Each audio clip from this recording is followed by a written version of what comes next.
Assalamualaikum warahmatullahi wabarakatuh. Alhamdulillahi wa kafa.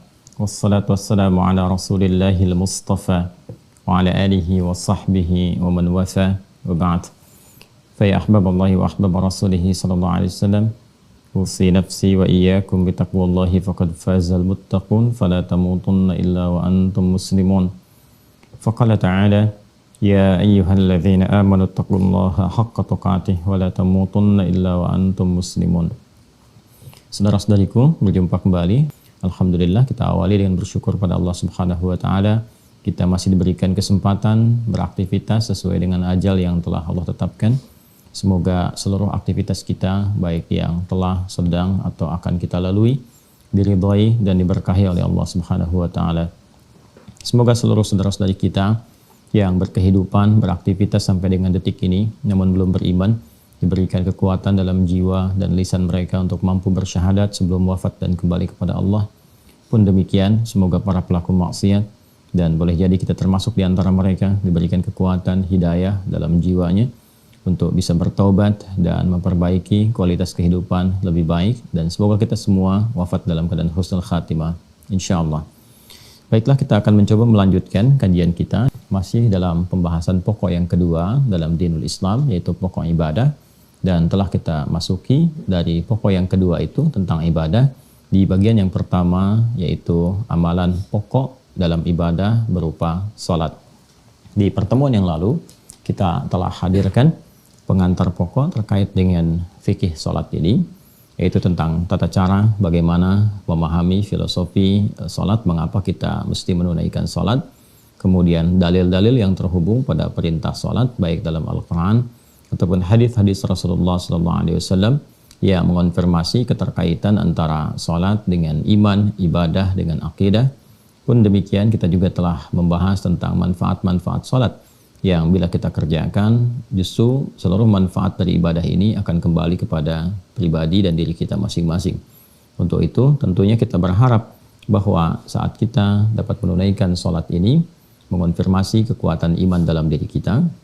Kemudian yang kedua, menghadirkan manfaat seperti yang telah Allah sampaikan dan dirasakan betul oleh orang-orang yang berkehidupan di masa Rasulullah SAW ketika diajarkan oleh Nabi tata cara sholat dengan cara yang benar, maka ketenangan bisa diraih, kebahagiaan, kesuksesan, dan puncaknya adalah keterhubungan dengan Allah Subhanahu wa taala yang itu menjadikan kenikmatan dalam hidup bisa dirasakan. Untuk itulah hari ini kita akan mencoba memasuki bagian pokok tentang teknis pelaksanaan tata cara dan hal-hal yang terkait dengannya. Karena itulah kemudian kita akan langsung saja memulai pembahasan subuh ini terkait dengan tata cara ya. Jadi kita sudah masuk kepada praktek.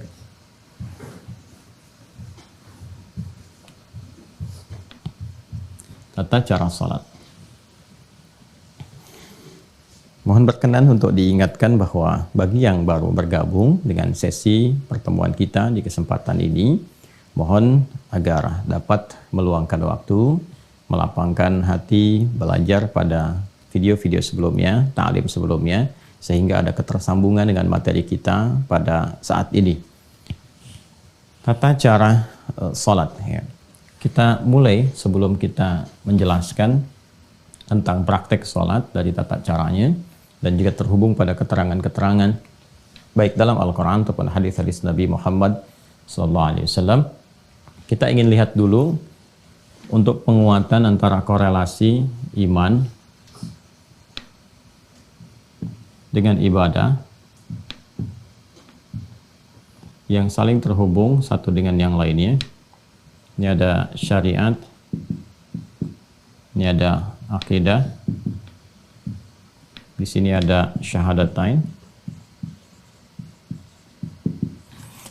Alhamdulillah, alhamdulillah. Di sini kemudian kita beri contoh yang pertama. Ini tertukar ya, di sini akidah, di sini syariat. Di sini akidah, di sini syariat. Kemudian ini syahadat, wujudnya syahadatain. Asyhadu an la ilaha illallah, asyhadu anna Muhammadar Rasulullah. Kemudian di sini pembuktiannya, implementasi dari komitmen syahadatain yang pertama adalah ibadah salat. Jelas ya? Baik. Nah, kita akan masuk ke praktek ini. Sebelumnya, kita turunkan dulu definisi para ulama tentang salat ini.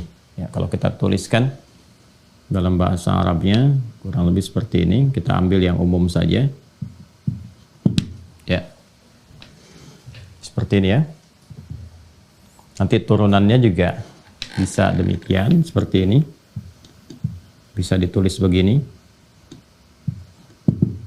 Ya. Bisa dalam bentuk jamak seperti ini. Sholawat. Jelas ya? Pelan-pelan. Ini bentuknya bisa begini. 1, 2, 3. Seperti ini ya. Kurang lebih demikian. Bila bentuknya seperti ini, yang pertama ini bentuknya tunggal. Ya, mufrad, singular. Sudah? Dan punya maknanya juga tunggal. 1. Maknanya 1, mufrad, ya. 1 kali gitu. Bila disebutkan yang seperti ini bentuk ini, alif, lam, shad, lam, waw, terus di atasnya waw ini dekat ke lam ini ada alif tegak begini, ya. Kemudian ta marbutah. Ini pun bentuknya secara bahasa bentuk tunggal, tapi memiliki makna yang mencakup juga jamak. Maknanya, secara makna bisa mencakup jamak. Pelan-pelan ya, ini supaya mengerti betul, supaya paham betul sebelum ke praktek. Diulang ya. Kalau bentuknya begini, alif, lam, shad, lam, alif, ta. Maka ini bentuk tunggal. Ya, jadi tulisan seperti ini, bentuknya tunggal. Dan mengandung maknanya pun tunggal, mufrad, singular, 1 kali. Kalau bentuknya begini, alif, lam, shad, lam, waw, kemudian ta marbutah, dan di sini antara lam dengan wawnya ada fathah tegak, ya. Ini bentuk ini tunggal juga bentuknya, ya, secara kata. Tapi maknanya bisa mengandung unsur jamak. Ya.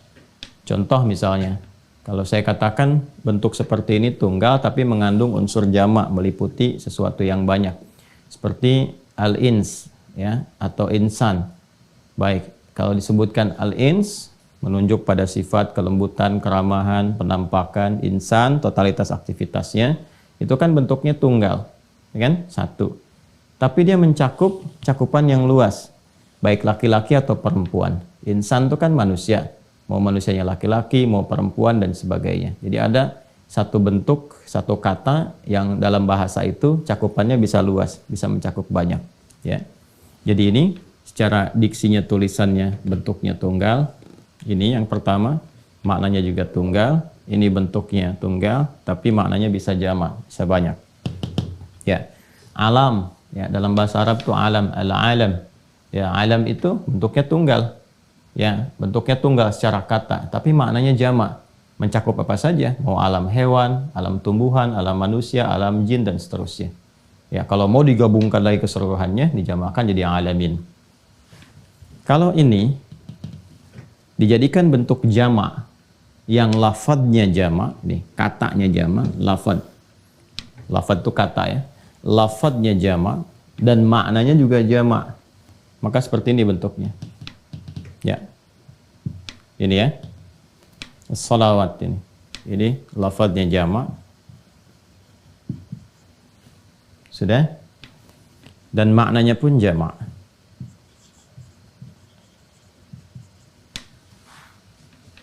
Jelas ya?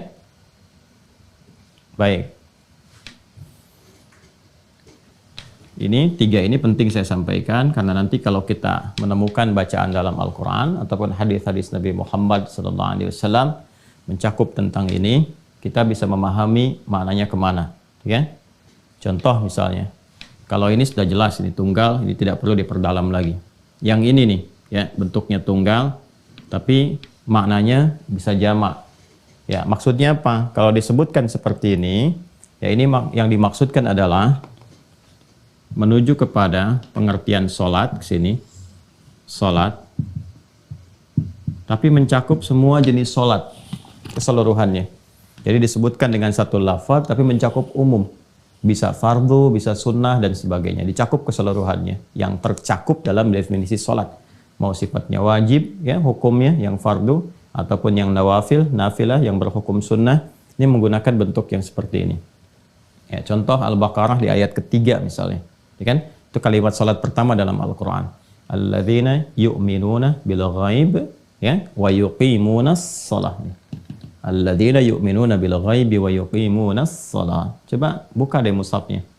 Ya, buka. Kalau Anda buka mushaf, tulisannya harus begini. Yang bentuk kedua ini. Alif, lam, shad, lam, kan wawu, fathah tegak, tak marbutah. Harus berbentuk yang begini. Ya, bukan yang nomor 3 atau nomor 1. Nomor 2 yang ini.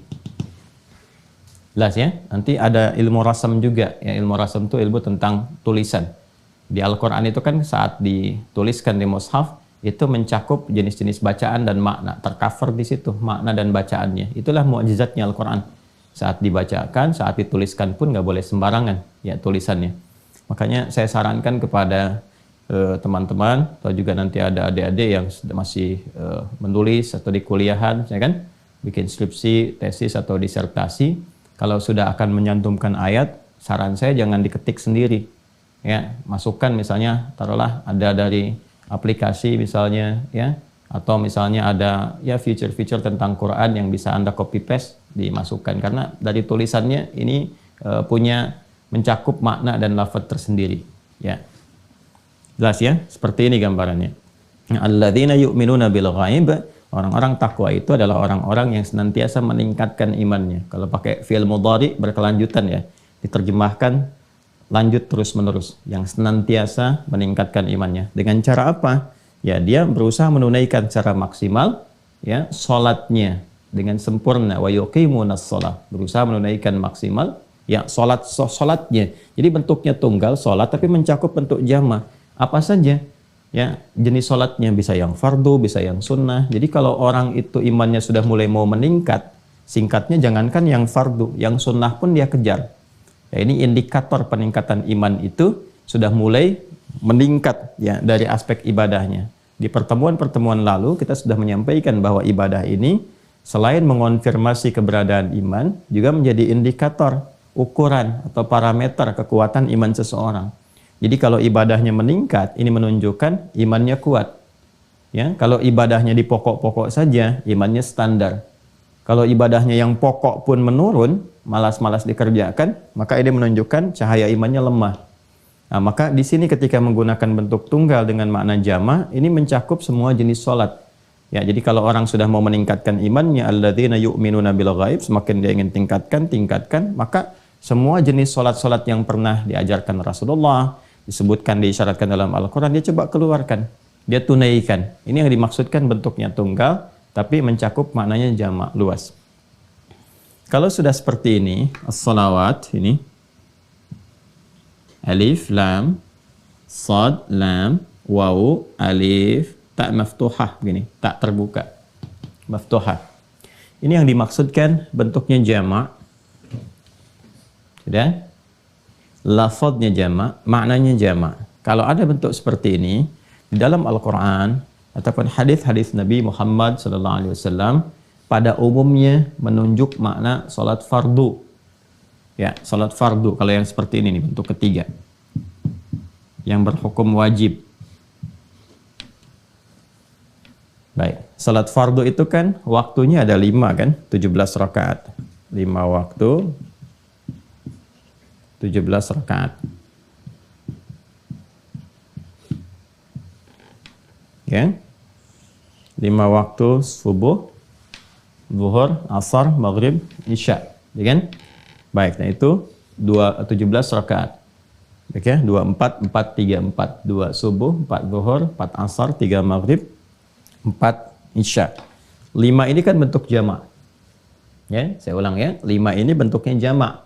1 tunggal, kan? 2 itu sudah mutsanna dalam bahasa Arab, bentuk 2 dual.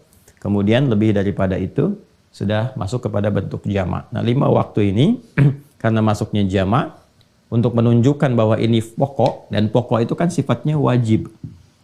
Kalau wajib itu sudah nggak boleh tinggal. Ya, sama sekali harus dikerjakan, nggak boleh tertinggal. Jangankan misalnya dari waktunya, dari rakaatnya pun harus sempurna. Betul, waktunya 5, cuman subuhnya 1 rakaat misalnya, ya keliru, ya kan? Tetap harus 5 waktu, 17 rakaat, harus sempurna keadaannya. Ya, karena sifatnya ini mengikat, fardu, pokok, wajib dilakukan, maka kata yang mewakilinya pun harus tegas sifatnya. Ya, nggak boleh bersifat umum. Nah, kalau ini kan masih umum nih, yang ini nomor 2 masih umum, ya kan? Walaupun tunggal mencakup jamak, tapi masih luas. Kalau yang ini jelas tunggal saja, bahkan bisa bermakna secara kebahasaan berarti doa, gitu kan?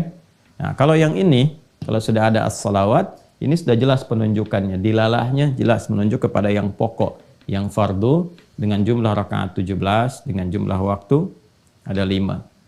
Contoh misalnya kita hadirkan Quran surah kedua Al-Baqarah ayat 238. Jelas ya?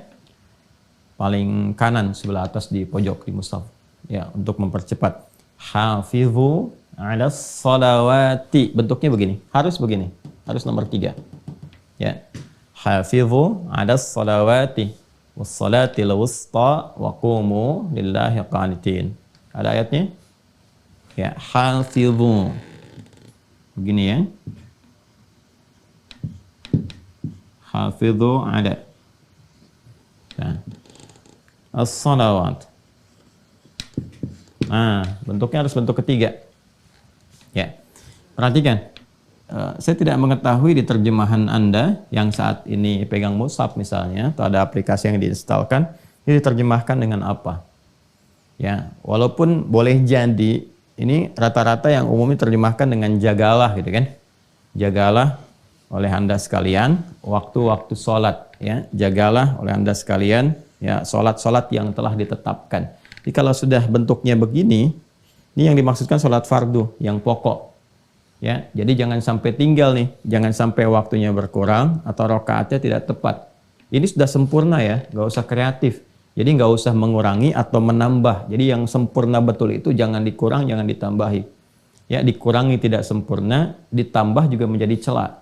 Ingat ya, dikurangi itu tidak sempurna, ditambah menjadi celah. Jadi sudah 5 waktu, 17 rakaat. Nah, ini yang pokok sifatnya yang fardu. Maka kalau sudah ditetapkan kata Allah, jaga. Nah, ini bentuk jaganya tuh menggunakan bentuk, kalau di ilmu saraf itu di tasrifnya dari wazan fa'ala yufa'ilu, hafadha yuhafidhu. Asalnya ini. Hafadha yuhafidhu. Ini. Ya. Bukan menggunakan kata hafidha yahfadhu. Yang begini bentuk yang enggak ada alifnya. Sebentar ya, kita detilkan dulu supaya mengerti betul apa yang kita kaji. Kalau begini enggak ada alif, hafidha, ini menjaga. Menjaga. Penjagaannya bisa dijaga secara fisikal, bisa dihafalkan. Dengan menghafal itu menjaga itu supaya nggak lepas. Ya, orangnya disebut hafidh, hafidh. Orang-orang sekarang penghafal Quran disebut hafidh. Kenapa disebut hafidh? Karena dia menjaga Quran dalam dirinya supaya nggak keluar, jaga dalam ingatannya, gitu kan? Ya, walaupun para ulama dulu menyebutnya dengan hamilul Quran, gitu kan?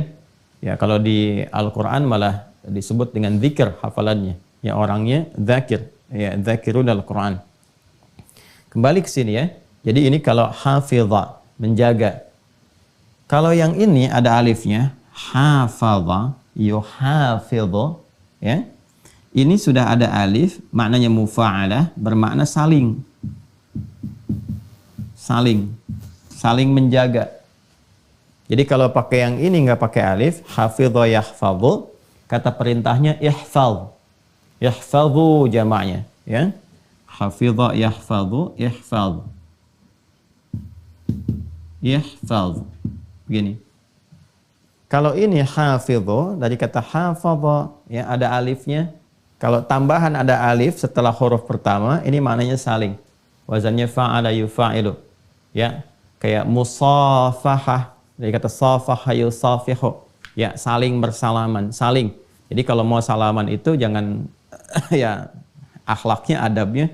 Ya kalau kita ingin sama-sama gitu kan menghadirkan ke lapangan, itu berdua menyampaikan seperti ini, saling menjawab. Jadi kalau satu sudah begini, jangan salah satu menyampaikan, satu nggak respon, atau harus dipaksa oleh salah satu. Ya, nah, yang normal itu saling. Makanya sofaha itu kan asalnya sesuatu yang lapang.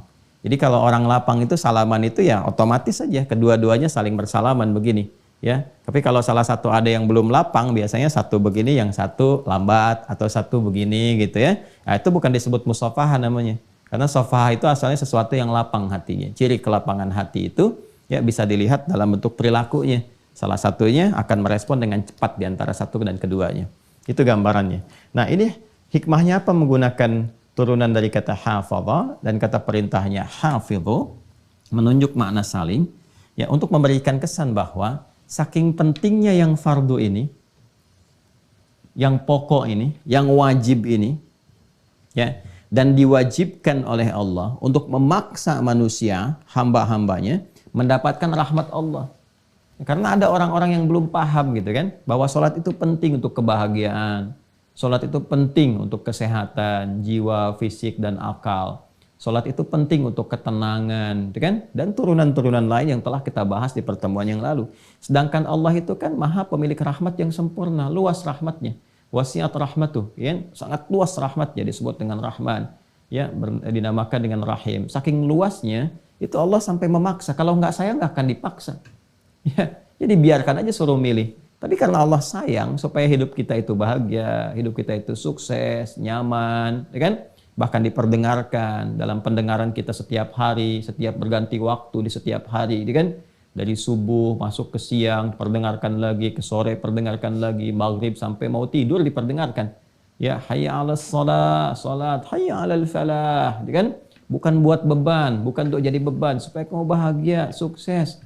Sebab ini hukum kehidupan begini, sunatullahnya begini, dari dunia sampai kamu ke alam kubur sampai ke akhirat. Sudah ada sistemnya, Allah yang Maha tahu, ya kan? Dan tanda kepatuhan kita kepada Allah. Dipaksa itu hukum wajib ini sifat memaksa karena sayang. Ilustrasinya begini secara sederhana ya. Walaysa kamitslihi syai'. Orang tua itu kalau melihat ada sesuatu yang penting, anaknya ngeyel, dipaksa kan? Udah kamu pergi aja. Kenapa sih? Mau nggak usah banyak tanya. Nah kan, kalau udah banyak tanya-tanya begitu, udah langsung disiapin, dipaksa gitu kan? Ya kalau perlu ditarik dan sebagainya. Pada sesuatu yang sangat penting. Ya, hari mau wisuda masih santai-santai, udah tahu macet masih santai-santai, akhirnya kan dipaksa kan, ya, dan seterusnya gitu, dan macam-macam lah yang mungkin bisa terjadi dalam kehidupan kita. Nah ini seperti itu, Allah itu Rabbi Rahman, ibu punya rahim, ya, di tempat itu disayang-sayang luar biasa, sedangkan Allah maha pemilik sifat semuanya, maka wajar kalau menetapkan hukum wajib itu untuk memberikan kesan rahmat yang sangat luas, ya. Nah ini, saking pentingnya ini, diminta kita itu saling menjaga. Karena boleh jadi yang satu itu tidak ingat. Ya, lupa. Atau tidak sadar. Kan itu sudah wajar ya. Kalau sudah lupa kan suka nggak ingat gitu kan. Nah ini kalau satu itu lupa, tidak tahu waktu, yang lain mengingatkan. Ya, makanya sifat saling itu diikat erat sampai dengan adzan. Adzan itu kan satu-satunya sekarang. Itu kan panggilan di muka bumi ini yang tidak pernah berhenti 24 jam. Kalau mau jujur diurutkan semuka bumi, silahkan cek. Ya, dan itulah hikmahnya menjadikan setiap waktu itu kan punya perbedaan-perbedaan waktu. Ya, coba kita lihat di Indonesia aja, jangan skup Indonesianya lah, skup provinsinya aja. Ya, dari Sabang sampai Merauke. Saya misalnya sekarang di Jawa Barat misalnya saat ini. Ya, coba bisa dilihat di Bekasi dengan di Bandung, ya, atau nanti ke Bogor, ke Depok dan sebagainya, itu bisa ada perbedaan waktu. Baik dari detik sampai ke menit. Jadi menariknya satu tempat pun sini adzan, selesai, tempat ini adzan. Terus adzan. Kalau kita lihat tuh 24 jam gak berhenti tuh. Ya, untuk menunjukkan kesan bahwa ya hidup manusia itu harus bahagia, harus sukses, jangan lupa harus tenang dan sebagainya. Kuncinya ini. Ya, kadang-kadang memang ada yang aneh dalam kehidupan tuh. Minta diberikan jalan tapi jalannya nggak ditempuh. Ya, diberikan jalan sholat malah pilih jalan ninja. Ini jalan ninjaku, bukan. Jalan sholatmu itu yang harus diambil. Itu kebahagiaanmu itu ada di situ gitu. Suksesnya ada di situ. Kenapa harus cari yang lain? Ya kan? Ya, jadi ini gambarannya ya. Ya, jadi disinilah penting kemudian ini diterjemahkan dalam bentuk perilaku. Karena itu wajar kalau dalam kehidupan, awas ya, karena ini fitrah. Ini sudah firman Allah. Kalau sudah firman melekat jadi fitrah. Ya, karena itu wajar kalau tiba-tiba kemudian ya ayah ibu bisa mengingatkan anak, nah sudah adzan, oh iya mah, karena ini sifatnya sudah melekat, ya kan? Atau anak bisa mengingatkan orang tua atau bahkan teman, atau yang paling dahsyat yang belum beriman teman anda, ya jalan dengan anda adzan itu bisa mengingatkan, sudah adzan dulu, apa kamu nggak sholat dulu tuh, ya? Nah, itu bersyukurlah, alhamdulillah kan artinya ada satu pancaran yang sampai kepada jiwa dia, tinggal Anda sebagai temannya bagaimana mendoakan dia, bermohon kepada Allah dalam setiap sujud Anda di malam hari, menyontohkan nilai keislaman yang baik kan, nah, sehingga dia berkesempatan mendapatkan hidayah Allah Subhanahu wa taala untuk bersyahadat. Nah, ini ya sifatnya saling. Nah, ini kalau kita bawa ke dalam kehidupan berkeluarga atau kehidupan sosial misalnya, ada dipraktekkan. Saling itu kan wasilahnya banyak. Bisa dengan lisan mengingatkan bagi yang tahu kan, atau nanti dibuatkan jadwal-jadwal sholat, tempel tuh ya, kalau perlu ditempelkan di dinding misalnya, di kamar, di meja makan, nggak apa-apa, ditempelkan aja waktu-waktu sholat itu ya, supaya diketahui ya. Kalau mau ditempelkannya dengan kreativitas deh ya, waktu sholat, waktunya kamu bahagia ya, engkau mencari kebahagiaan, ini waktunya, engkau mencari kesuksesan, ini jalannya ya, dan seterusnya. Jadi kita tuh paham begitu melihat waktu sholat, nah ini nih waktu bahagia saya nih ya, waktu curhat saya, waktu sukses saya ini. Jadi cara-cara seperti itu memberikan ibadah itu ternikmati, memberikan kesan ternikmati. Nanti dengan pembelajaran kehusyuan bisa hadir. Bagaimana caranya kita nikmat ibadah ya, dan khusyuk dalam menjalaninya, nikmat, senang, nyaman dengan memahami hikmah di balik itu. Kemudian juga khusyuk dilahirkan dari pemahaman ya tentang tata cara pelaksanaannya. Sudah paham ya? Kalau sudah mengerti ini semua, baru nanti sebelum masuk ke praktek, kita jelaskan dulu ya maknanya, definisinya, artinya. Dari definisi itu baru diketahui praktek. Jelas ya? Baik. Kalau kita ingin turunkan definisi, maka kita gunakan dulu dari kata yang paling awal ke sini ya. Salat. Tuliskan dulu ke sini. Salat secara bahasa, secara etimologi. Nah, di Islam itu Masya Allah ya, tradisi keilmuannya itu luar biasa gitu. Jadi semua hal yang akan dikaji itu selalu diawali dengan definisi dulu, untuk membatasi ruang pembahasan ya, supaya tercakup apa yang akan dibahas dan mengeluarkan yang tidak penting, yang tidak perlu dibahas, ya kan? Dan esensi-esensi pembahasan itu terkumpul dengan sempurna dan memberikan kesan penguat yang dimaksud, yang mau dibahas itu dalam aspek ini ya, bukan aspek-aspek yang lain, sehingga disebut ta'rif itu al-jami' wal mani'. Ya, al-jami' wal mani', yang mencakup dan melarang, mencakup semua yang akan dibahas, melarang yang tidak terkait supaya masuk ke dalamnya ya. Ini gambarannya. Jadi secara bahasa dulu, kalau bahasa nanti ini memiliki keumuman makna, mau ditarik kemanapun ya, itu bisa memungkinkan. Secara bahasa, kata sholat ini itu punya makna yang serupa dengan doa. Doa ya, berarti doa. Anda kalau mau buka kitab fikih manapun yang menerangkan tentang sholat dengan pendekatan mau dari jalur mazhab manapun, yang populer misalnya kan yang 4 itu, mau Hanafi, Maliki, Syafi'i ataupun Hambali rahimahumullahu jami'an, itu definisinya nggak ada yang beda. Ya, secara bahasa diartikan apa? Doa. Ya, disebut dengan demikian karena memang isi sholat itu seluruhnya doa, umumnya doa, permohonan-permohonan kita kepada Allah Subhanahu wa ta'ala. Inna salataka sakanul lahum. Ya, dan doakanlah mereka Muhammad sallallahu alaihi wasallam, sungguh doamu atau salatmu atau doamu itu ya, itu akan menenteramkan bagi mereka. Nah, perhatikan baik-baik. Selalu ada pertanyaan begini. Awas ya. Nah, ini detailnya. Jadi di bahasa Arab itu ada detail. Kalau kita ngaji di ilmu bahasa, ada detail. Kalau sholat itu sama dengan doa, kenapa nggak disebut doa aja? Jelas ya? Kalau sholat sama dengan doa, kenapa nggak disebut doa aja? Ya, nah inilah uniknya dalam bahasa Arab itu ada kekayaan literasi kata gitu ya. Jadi satu makna itu ya atau satu kata itu maknanya bisa berbeda dengan kata yang lain yang kadang-kadang orang-orang awam mengartikannya dengan serupa. Ya, seperti pujian itu ada detil ya. Ada alhamdu, ada asthana misalnya. Ya, kapan itu digunakan? Seperti duduk, ada jalasa, ada qa'ada. Kapan itu digunakan? Ada detilnya. Jadi kalau kita katakan sholat itu doa, kenapa nggak disebut doa aja ibadahnya? Gitu kan?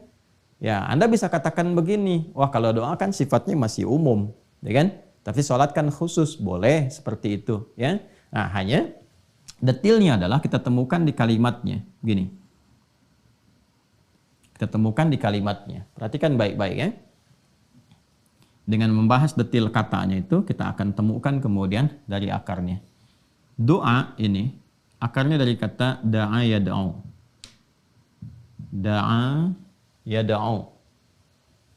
Ya, doaan. Wa da'watan. Dakwah juga dari sini. Dakwah itu menyeru, ya mengajak dan sebagainya. Ya, ada unsur memohon juga di dalamnya. Kalau kepermohonan jadi doa, doa itu bahasa Indonesia dari bahasa Arab ya. Dan kita itu bahasa Indonesia banyak sekali menyerap dari bahasa Arab, banyak sekali. Ya, bahkan ada yang di lembaga-lembaga pemerintahan, majlis permusyawaratan rakyat itu bahasa Arab semua. Majlisnya bahasa Arab, permusyawaratan bahasa Arab, rakyat bahasa Arab ya.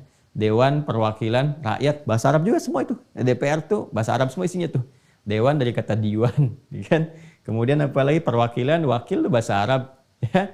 Ya diberikan awalan dan akhiran aja gitu kan. Kemudian rakyat ya dari bahasa Arab juga. Ya jadi banyak dari bahasa Arab terserap ya karena asimilasi yang dulu terjadi.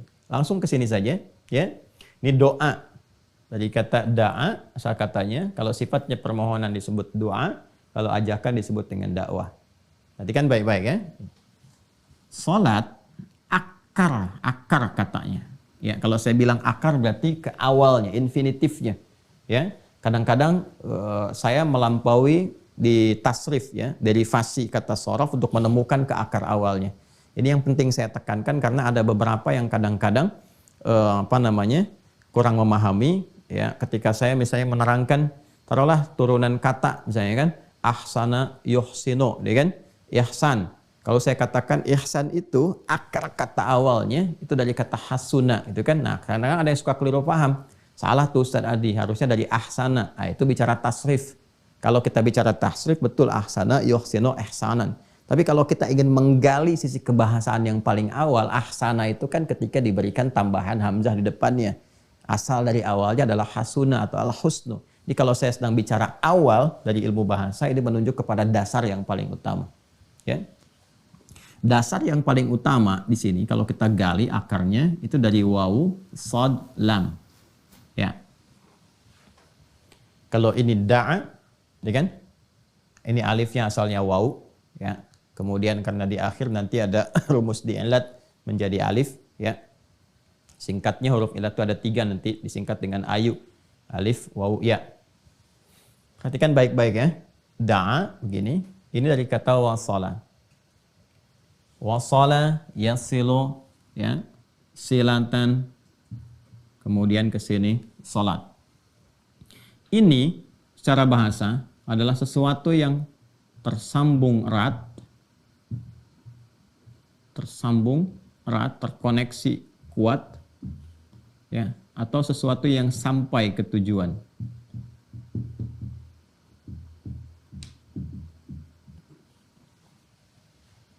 Pelan-pelan ya. Kita masih bahas pengertian bahasa nih. Wasala itu dasarnya sesuatu yang tersambung erat atau sampai ke tujuan. Ya kan? Makanya ada dari sini kata wusul. Wusul itu sampai. Ya. Wasala Muhammad fi Sumatra ya, ams sa'ah 7 sabahan. Ya, Muhammad sampai di Sumatera kemarin jam 7 pagi. Ya, itu sampai ke tujuannya. Jelas ya? Sesuatu yang tersambung atau terhubung secara erat. Juga akarnya dari sini. Silah, wasala yasilu, ya, ada waslan, wusul, silatan, silah. Silah. Wesel itu dari bahasa Arab juga tuh, wesel. Artinya sesuatu yang sampai, kalau ngirim diharapkan sampai ke tujuan. Ya. Silah, sesuatu yang terhubung erat. Masih ingat silaturahim? Ya kan? Silaturahim, kalau Anda mau kumpul-kumpul kan Anda katakan saya mau silaturahim dulu, ya kan? Nah, silah itu artinya sesuatu yang terhubung dengan kuat. Ya, rahim, satu bentuk perhatian, kasih sayang yang bersumber dari hati yang paling dalam. Bentuk perhatian, kasih sayang yang bersumber dari hati yang paling dalam. Jadi diharapkan dengan bertemu itu, ya kan? Bisa saling ngobrol, bercengkrama, cerita sehingga melahirkan rasa perhatian, itu kan? Berkasih sayang secara umumnya satu dengan yang lainnya sehingga melampaui ruang ya bahkan waktu dari tempat Anda berkumpul sebelumnya. Jadi suksesnya silaturahim itu bukan saat kumpulnya. Kalau saat berkumpul Anda menyapa, wajar orangnya ada. Nanti setelah selesai itu, itulah saat Anda mampu mendoakan kawan Anda itu. Mampu menyapa dia, bertanya kabarnya. Itu yang dimaksudkan silaturahim. Jadi tetap terhubung dengan erat walaupun sudah berpisah ruang. Walaupun sudah berbeda waktu keadaannya. Dari pertama kali bertemu itu. Itu yang disebut dengan silah. Nah, ibadah yang melatih kita sehingga terhubung erat dengan Allah Subhanahu wa taala itu puncaknya. Ya, Anda dengan manusia aja bisa berhubungan erat. Kenapa dengan Allah terpisahkan? Ya kan? Ya, Anda dengan manusia bisa ingat, kenapa dengan Allah bisa lupa? Ya, antaqulu yaumal qiyamati inna kunna an hadzal ghafilin. Itu di penghujung ayat 172. Ya, surah ke-7 itu Al-A'raf. Ada orang-orang yang lupa. Mengatakan kepada Allah, saya lupa ya Allah. Ya, nasullaha, ya mereka lupa dengan Allah. Kok bisa gitu? Dengan manusia bisa ingat, dengan penciptanya sendiri dia lupa. Nah, maka kita dilatih oleh Allah, ya kan? Untuk melakukan ibadah yang sifatnya diwajibkan, sehingga dengan itu mengoneksikan diri kita, menghubungkan erat dengan Allah Subhanahu wa taala. Nah, ibadah yang melatih diri kita itu sehingga terhubung selalu terkoneksi dengan erat ya kepada Allah Subhanahu wa taala, itu ibadahnya disebut dengan salat. Ya, jadi ketika menunjuk makna kebahasaannya terkait dengan ibadah, makna kebahasaannya, kenapa disebut salat? Tidak langsung disebut dengan doa, ya karena perhatikan di sini ada unsur penekanan dari sifat konektivitas yang ini ditekankan bahwa ibadah yang ditetapkan nama ini memberikan kesan bahwa dengan kamu salat itu kamu terhubung erat dengan Allah Subhanahu wa taala. Dan doa-doa yang kamu bacakan pun kalau sudah terhubung itu yang sampai ke tujuan, sampai kepada Allah. Ya. Jadi bagaimana Anda bisa berdoa dalam sholatnya, doanya bisa sampai, bisa khusyuk, kalau Andanya nggak tersambung dengan Allah. Ya, kan ada orang yang berdoa tapi nggak terhubung kan? Pikirannya memikirkan pekerjaan, lisannya berkata Allahu Akbar, tapi di pikirannya masih ya amalhu akbar, handphonehu akbar, dan sebagainya. Handphonenya yang lebih besar, yang banyak difikirkan, pekerjaannya, status sosialnya, dan sebagainya. Jadi ketika disebutkan sholat, ini dari namanya dan memberikan sebuah kesan yang kuat kepada kita. Kalau sedang sholat, ya nyambung. Ya, kalau sedang sholat, tepikan yang lain. Bangun konektivitas terhubung dengan Allah. Supaya apa? Supaya apa yang kita mohonkan dari kebutuhan kita itu, yang kita ingin bahagia, ingin sukses, ingin tenang hatinya, punya persoalan yang ingin disampaikan, pengen dijawab doanya, supaya sampai kepada Allah ini semua, maka terhubunglah. Ya, jelas ya?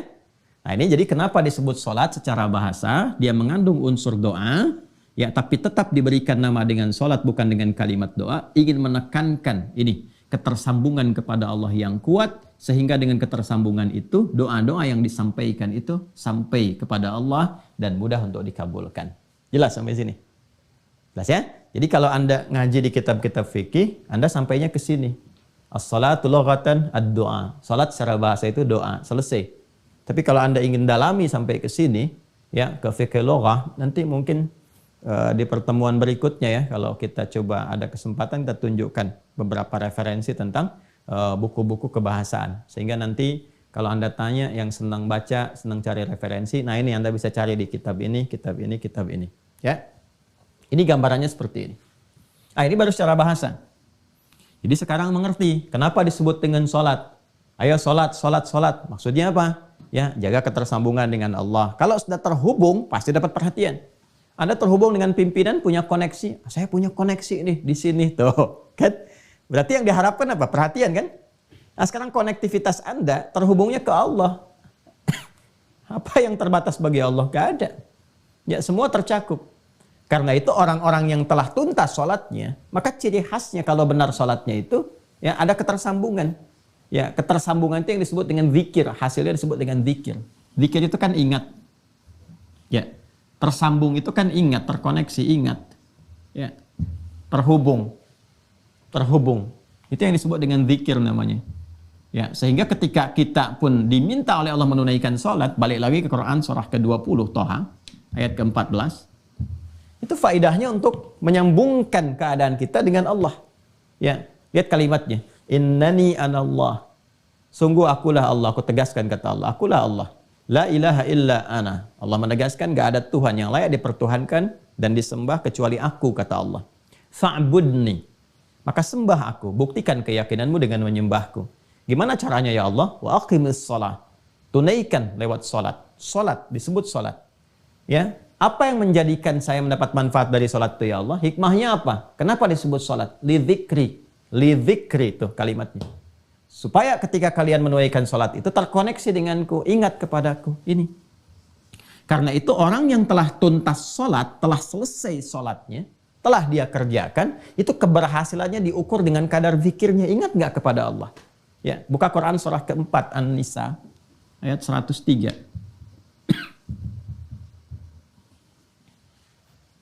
Ya, Quran surah 4 An-Nisa ayat 103. Fa idza qadaytumus shalah, maka jika Anda telah tuntas mengerjakan salat, fadhkurullaha. Tuh. Ya. Kalau kita terjemahkan biasa, berzikirlah kepada Allah. Zikir itu apa? Ingat itu apa? Terkoneksi, tersambung. Ya. Coba lihat di jaringan Anda sekarang yang sedang online. Coba lihat. Kalau Anda buka konektivitas, connectivity jaringan coba tersambung kan? Tersambung atau terputus? Coba lihat di pinggir komputer Anda itu sebelah kanan. Ya, atau atas tuh. Sinyal terputus, sinyal tersambung kembali. Tersambung itu ya ini zikir. Ya. Fadhkurullaha, maka orang yang telah tuntas mengerjakan sholat itu, ciri khas keberhasilan sholatnya itu bisa terlihat akan konektivitasnya kepada Allah. Segera sambungkan dirimu, koneksikan. Ya, maka orang yang telah tuntas sholatnya selesai, kalau benar-benar berhasil, maka dalam berdirinya qiyamah, dalam duduknya wa qu'uda, bahkan dalam tidur berbaringnya wa ala junubikum, itu tersambung dengan Allah. Orang yang sudah tersambung terjaga. Ya, dia ingat Allah. Kalau sudah ingat Allah kan dia berdiri mau jalan gak mungkin melakukan tindakan yang tidak disukai Allah, karena saat dia akan bertindak dia ingat Allah. Mau bicara gak mungkin kotor. Kenapa? Sebab ketika akan bicara ingat Allah gak suka dengan kata-kata kotor. Ya kan? Gak mungkin ini hari Jumat nih, gak mungkin pulang dari Jumat tertukar sandal, mustahil. Kenapa? Saat akan melangkah itu ingat. Jadi begitu akan pakai gak mungkin tertukar, ingat. Ada yang melihat, ada yang mengawasi dan sebagainya. Itu konektivitas. Nah, orang-orang yang terus tersambung seperti ini, ya tersambung dengan kuat, maka apapun yang dia mintakan kepada Allah, itu akan terkabul dengan cepat. Ya, Anda saja kalau punya koneksi, punya ketersambungan dengan siapapun dalam kehidupan manusia itu, mudah kan mengaksesnya? Ya, Pak, saya mau ke sana, Pak. Bisa nggak disiapkan begini? Oh, biar Pak, siap. Bisa. Ya, insya Allah. Itu selesai. Sekarang apa yang mustahil bagi Allah? Minta dikabulkan. Ada orang-orang yang saking kuatnya konektivitasnya kepada Allah, belum minta sudah dikabul. Karena Allah Maha mengetahui apa yang dirasakan hamba itu dan menjadi bagian kebutuhannya. Ya, kebutuhan hamba. Ini gambarannya. Nanti kalau sudah masuk ke bagian fase yang agak akhir-akhir, kita akan bahas. Nah, kenapa setelah sholat nanti ada zikir? Itu salah satu hikmahnya. Untuk menguatkan koneksi. Karena ada orang yang saat sholatnya belum terkoneksi kepada Allah. Ya, rukunnya benar. Ya, secara praktikal, tapi hatinya kurang khusyuk. Itulah sebabnya kenapa setelah sholat zikirnya ditambah untuk menguatkan konektivitas itu supaya betul-betul nyambung. Nah, ini saya ingin menjelaskan dari sisi kebahasaan dulu sehingga paham. Jadi kalau menemukan kata sholat di Al-Quran, di hadis, bahkan di kitab-kitab fikih, kita mengerti, ya, jelas ya. Dan manfaatnya selalu kaitkan ke sini. Di Islam tuh nggak ada yang tidak terkorelasi. Jadi selalu apa yang dikerjakan punya hikmah, punya makna, dan punya manfaat. Baru sekarang secara istilah. Istilah itu kalau sudah disebutkan, itu membatasi ruang yang akan dikaji atau diuraikan sesuai dengan frame istilah yang dimaksudkan. Dalam istilah apa? Ya, apakah dalam istilah fikih, ya, sunnah dalam istilah fikih nanti berbeda dengan istilah usul fikih, berbeda dalam istilah ilmu hadis, ya. Nah, sekarang sholat secara umum disebut doa. Barangkali juga nanti yang lain-lain bisa menyebutkan tuh umat ini sedang sholat, ini sedang sholat, sedang sholat. Yang dimaksudkan dalam istilah fikih Islam. Ya, kalau dalam Islam ini yang dimaksudkan sholat. Ya, istilah ini mengonfirmasi yang bahasa. Bahasa ini kan mencakup tadi makna ketersambungan. Dari sini mendapatkan feedbacknya berupa manfaat, kan? Manfaat dalam kehidupan dan seterusnya. Nah, kalau sudah begini kan kita tanya bagaimana caranya, kan? Ya, karena sholat yang kita kerjakan itu harus menyambungkan diri kita, terkoneksi penghambaan kita kepada Allah. Sedangkan ada orang-orang sholat nggak mendapatkan manfaat karena koneksinya ini terputus. Ya, ada yang lemah. Gitu aja lah, kan kita ini sholat tuh online, kan? Online itu kan terhubung. Ya, sekarang Anda sedang online. Kalau sinyalnya jelek, koneksinya putus, bisa nggak sekarang menyimak? Tidak bisa. Ya, bagaimana Anda bisa menyimak dengan baik, bisa khusyuk? Kalau putus-putus kan, ini buffering nih, muter-muter. Nah, ada orang yang sholatnya buffering tuh. Di kepalanya muter-muter. Dunia macam-macam. Ya, padahal mijit nomornya benar. Kan nomornya kalau online sholat kan 24434 tuh kan, online-nya. Hotline sholat tuh 24434. Duanya subuh, 4 duhur, 4 asar, 3 maghrib, 4 isya. Bikin status tuh, udah hotline belum hari ini? Hotline ritual, kan? Itu kan ada orang yang betul mijit nomornya, cuman jaringannya, ya sinyalnya nggak kuat. Ya itu jaringan-jaringan tubuhnya tuh, yang otaknya yang macam-macam kemana-mana, makanya nggak terkoneksi. Nah, sehingga dari situ manfaat nggak didapatkan. Ya, bagaimana untuk mendapatkan itu semua? Kita bertanya cara, kan? Teknisnya bagaimana nih? Ya, diinstal dulu tuh semuanya masuk, ya. Mohon maaf ya kalau bahasanya kita agak kembangkan sedikit ya, supaya kita bisa mengerti, karena dunia di setiap eranya itu kadang memiliki ragam bahasanya sendiri gitu, supaya ketersambungan itu ada. Caranya bagaimana? Ya kan? Teknisnya seperti apa? Supaya ini kita bisa install dengan baik, caranya bagus, tersambung, manfaatnya dapat. Kalau sudah bicara begini, maka ini harus dibatasi dalam pengertian istilah untuk menghadirkan teknis, tata cara, keterkaitan tentang penunaian sholat yang dimaksudkan. Maka kalau kita buka dengan penjelasan istilah, selalu dibuka dengan kalimat ibadah. Mengonfirmasi bahwa sholat yang kita kerjakan itu adalah masuk dalam ranah ini. Anda silahkan kalau buka kitab fikih manapun, ya yang paling standar, itu pengertian sholat itu selalu dibuka dengan kalimat ibadah. Ibadah yang dibuka kan dengan takbir, diawali dengan takbir, dan ditutup dengan salam. Nih, secara umum dulu. Awas, kalimat ibadah ini mengonfirmasi bahwa sholat yang ditunaikan itu masuk pada kategori pokok yang kedua. Dari 4 pokok itu. Ada akidah, ada ibadah, ada muamalah, ada akhlak. Sholat masuk pada kategori ini. Ketika disebutkan ibadah, konsekuensi keduanya mengonfirmasi dari iman. Artinya apa? Kalau dia sholat, berarti dia beriman. Seperti hadis yang kemarin saya sampaikan.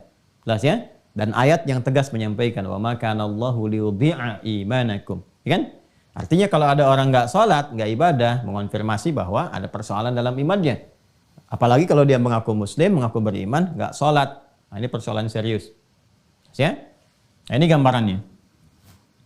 Ibadah yang dibuka dengan takbir, ditutup dengan salam, yang tata caranya, teknisnya diatur lewat penjelasan Nabi SAW.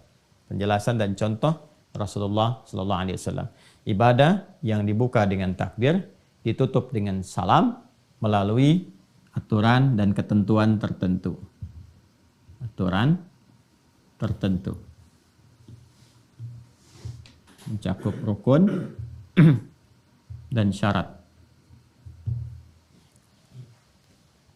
Awas ya, jadi ada aturannya. Jadi bukan sekedar dibuka dengan takbir, diakhiri dengan salam, baru takbir langsung salam. Tidak. Ya, ada aturannya, ada ketentuannya, ada caranya, ada prakteknya. Awas, pelan-pelan ya. Nah, ini saya akan kotaki dulu. Ini yang memberikan batas tentang pengertian sholat yang mencakup makna ibadah di dalam Islam, yang dengan penunaian ibadah seperti ini sesuai dengan kualifikasi yang disebutkan, ini yang bisa menjadikan kita sampai tersambung kepada Allah. Mendatangkan kekhusyuan, apa yang kita inginkan itu khusyuk, menikmati ibadah. Dan dampaknya pada kehidupan melahirkan manfaat. Tanha 'anil fahsya'i wal munkar, tatmainnul qulub, falah, kan? Itu dampaknya dari sini, ke sini dulu, nyambung dulu baru dapat. Ya. Makanya yang qad aflahal mu'minun itu, qad aflahal mu'minun, yang akan dapat falah insan beriman itu, sukses, bahagia kapan? Ya alladzina hum fi salatihim, yang mereka itu kualitas salatnya khasyi'un, khusyuk, nyambung dulu. Begitu tersambung, ada kenikmatan dalam salat, minta sesuatu, apa aja dikabulkan, falah dapat. Itu yang dimaksud hayya 'alal falah. Nah, cara ini harus terpenuhi dulu. Untuk khusyuk ada cara. Ya, jadi kalau kita mau ambil di sini, ya, tabelnya begini ya urutannya nih. Caranya dari cara dapat kekhusyuan, ya, dari khusyuk kemudian mendapatkan manfaat. Manfaat ini banyak nanti. Ada terkait dengan dunia, ada terkait dengan alam kubur, ada terkait dengan akhirat. Dan konfirmasi di akhirat saat hisab pertama kali itu sholatnya. Ya, punya koneksi nggak dengan Allah tuh? Ya, tersambung nggak? Ya, dia ada hubungan hamba dengan pencipta nggak? Khalik makhluk nggak? Itu yang pertama dikonfirmasi sholatnya dulu. Ya, inna awwala ma yuhasabu bihil abdu yaumal qiyamati as-shalah. Amalan pertama yang akan dihisab di hari kiamat itu sholat. Ya, idza salahat salaha sairu amali. Ya, jika bagus salatnya, ini pertanda baik amal-amal yang lainnya. Wa idza fasadat fasada sairu amali. Dan jika jelek salatnya, ada persoalan, ini menjadi pertanda yang tidak baik untuk amal-amal yang lain. Karena ini amalan pokoknya. Ya, ini tiang-tiangnya. Nah, ini ya. Jadi kalau kita ingin sampai ke sini nih pertanyaannya, ya. Ustaz, kok bisa salat mencegah perbuatan keji dan mungkar yang dulu-dulu, gitu kan? Ya, itu terjadi. Kenapa yang sekarang sholatnya sama, tapi tidak melahirkan manfaat-manfaat yang dimaksudkan? Cek, khusyuk nggak sholatnya? Ya? Oh, ternyata nggak khusyuk. Kenapa? Lihat caranya, cara menunaikannya. Nah, ini persoalannya. Jadi kalau caranya benar, lahir kehusyuan, ternikmati sholatnya, manfaat datang. Dunia yang 5 kemarin kita sebutkan. Ya, alam kubur terjaga. Nanti dibuktikan saat masuk kuburan. Kalau sekarang kan belum kelihatan. Jadi saat masuk kubur baru terasa. Ya, kalau ingin cepat merasakan, ya nggak bisa juga sesuai ajal. Kalau ajalnya tiba, baru kemudian masuk ke sini. Di akhirat jelas, semua terkonfirmasi, semua jelas. Hadisnya, ayatnya, dan sebagainya. Nah, sekarang kita berada di fase ini. Karena pertanyaannya ini di awal tentang caranya, maka kita akan masuki fase yang ini. Nah, ini pengantar kepada cara. Pokoknya banyak muqaddimah deh. Karena muqaddimah itu dasar pemahamannya. Jadi kalau nggak disampaikan dari sini nih, bisa aja kita langsung bahas begini caranya, begini begitu dan sebagainya. Tapi kita nggak akan merasakan ya sensasi pembahasan dan pemaknaan yang mungkin bisa mengantarkan kepada motivasi yang kuat untuk menunaikan sholat dengan cara yang benar. Nah, ini kita akan gali teman-teman dengan mengambil penjelasan Nabi dulu. Kalau sudah masuk cara kan teknis ya. Kalau teknis kan sudah masuk pembahasan ya dan penjelasan. Kalau sudah masuk penjelasan, porsinya ada di hadis. Ya, di Rasulullah sallallahu alaihi wasallam. Rasulullah sallallahu alaihi wasallam. Temukannya di hadis. Ya, kalau cari dalil perintah di Al-Qur'an. Ya, Al-Qur'an dah menyampaikan perintah-perintah umum seperti ini. Teknis hadis, karena hadis kan bicara tentang contoh dan seterusnya ya. Ya, kalau semua dijelaskan di Quran, betapa tebal Qurannya itu. Karena semua detail ada di situ. Tidak. Itulah indahnya Islam. Yang terkait dengan praktikal bisa dilihat, ada kemudahan. Ya, tapi hal-hal umum yang secara prinsip mesti ada, langsung firman turun. Supaya nggak beda antara lafaz dengan makna. Yuk kita cek dalam hadis. Kita ambil 2 yang paling sahih saja dulu ya. Karena ini baru dasar. Nanti setelah itu baru masuk kitab sunan. Ya, kita ambil di Al-Bukhari. Ya. Diambil tuh dilihat, maksudnya dicek, bukan diambil Al-Bukharinya. Ya, hadis riwayat. Kalau saya sebutkan HR, ya, hadis riwayat. Kalau saya sebutkan QS, Al-Quran surah. Jelas ya? Supaya sepakat dulu ya. Hadis riwayat Al-Bukhari. Nomor hadis 757. Nanti kita buka kitabnya. Kemudian hadis riwayat Muslim, Imam Muslim. Saya dahulukan Al-Bukhari dulu. Nomor hadis 397. Ini insya Allah kalau kitabnya sama, saya kira nggak akan beda ya nomornya. Nanti kita cek nanti ya. Ya, ini saya sudah sering menyampaikan saja, jadi masih agak ingat ini. Kita cek rawinya, sahabat Abu Hurairah. Abu Hurairah, Abdurrahman bin Sakhar. Sudah? Nanti dari Abu Sa'id, dari Abu Hurairah radhiyallahu taala anhu, dari Rasulullah sallallahu alaihi wasallam. Teruskan dulu ya. Kisahnya tentang kisah seorang sahabat ya yang ditelusuri, konon namanya Khalad bin Rafi' Az-Zuraiki. Khalad bin Rafi' Az-Zuraiki. Kalau di hadis nggak disebutkan, nanti rajulun saja, di sirah kita akan bisa lacak gitu kan, dan seterusnya. Ada yang menyebutkan ini namanya. Yaitu indahnya Islam tuh terkonfirmasi semua gitu, literasinya tuh nggak memberikan celah bagi kita itu ya untuk bisa menyoal. itu indahnya tuh.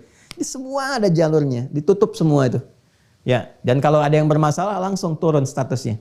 Ya, dhaif langsung dan seterusnya, sehingga kita nggak ada celah untuk nyoal mau dari sisi mana. Ya, kita buka saja langsung ya ke hadis kitabnya.